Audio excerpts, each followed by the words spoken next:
പുതിയ smart phone വാങ്ങാൻ പദ്ധതിയിടുന്നവർ ശ്രദ്ധിക്കുക.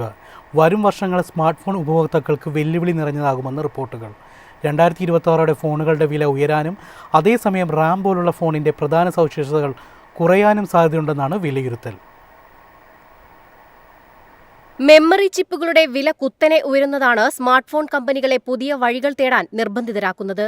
ഇന്ത്യ പോലുള്ള സെൻസിറ്റീവ് വിപണികളിൽ നിരന്തരം വില വർദ്ധിപ്പിക്കാൻ കഴിയാത്തതിനാൽ ചില കമ്പനികൾ ഫോണുകളിലെ റാം കുറച്ച് ചെലവ് നിയന്ത്രിക്കാൻ സാധ്യതയുണ്ടെന്നാണ് റിപ്പോർട്ടുകൾ. 2026 16 GB റാമുള്ള സ്മാർട്ട് ഫോണുകൾ വിപണിയിൽ നിന്ന് അപ്രത്യക്ഷമാകുമെന്നാണ് കൗണ്ടർ പോയിന്റ് റിസർച്ചിന്റെ റിപ്പോർട്ട്. ലാഭം നിലനിർത്താൻ ബ്രാൻഡുകൾ വില കൂട്ടുകയോ സവിശേഷതകൾ കുറയ്ക്കുകയോ ചെയ്യുമെന്നും റിപ്പോർട്ടുകൾ പറയുന്നു.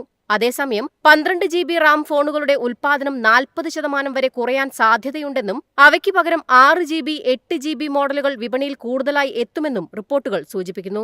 ഒരു കാലത്ത് പഴകിയതായി കണക്കാക്കിയ 4 GB റാം ഫോണുകൾ പോലും തിരിച്ചുവരാൻ സാധ്യതയുണ്ടെന്നത് ഉപഭോക്താക്കളെ ആശങ്കയിലാക്കുന്നു. 2026 ആഗോള സ്മാർട്ട് ഫോൺ കയറ്റുമതി 2.1% കുറയാൻ സാധ്യതയുണ്ട്. പ്രത്യേകിച്ച് $200 താഴെ വിലയുള്ള ബജറ്റ് ഫോണുകളെയാണ് ഈ പ്രതിസന്ധി ഏറ്റവും കൂടുതൽ ബാധിക്കുകയെന്ന് counter point research director MS Hwang വ്യക്തമാക്കി.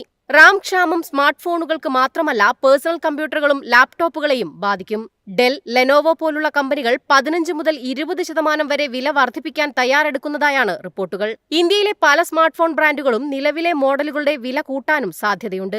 ലോകമാകെ ഉയർന്നുവരുന്ന ആർട്ടിഫിഷ്യൽ ഇന്റലിജൻസ് ആവശ്യങ്ങളാണ് റാം ക്ഷാമത്തിന് പിന്നിലെ പ്രധാന കാരണം. Open AI, Google, Microsoft, Nvidia തുടങ്ങിയ കമ്പനികൾ വലിയ ഡാറ്റാ സെന്ററുകൾ നിർമ്മിക്കുന്നതോടെ ചിപ്പ് നിർമ്മാതാക്കൾ AI ആവശ്യങ്ങൾക്കാണ് മുൻഗണന നൽകുന്നത്. ഇതാണ് സ്മാർട്ട് ഫോൺ PC നിർമ്മാതാക്കളെ പ്രതിസന്ധിയിലാക്കുന്നത്.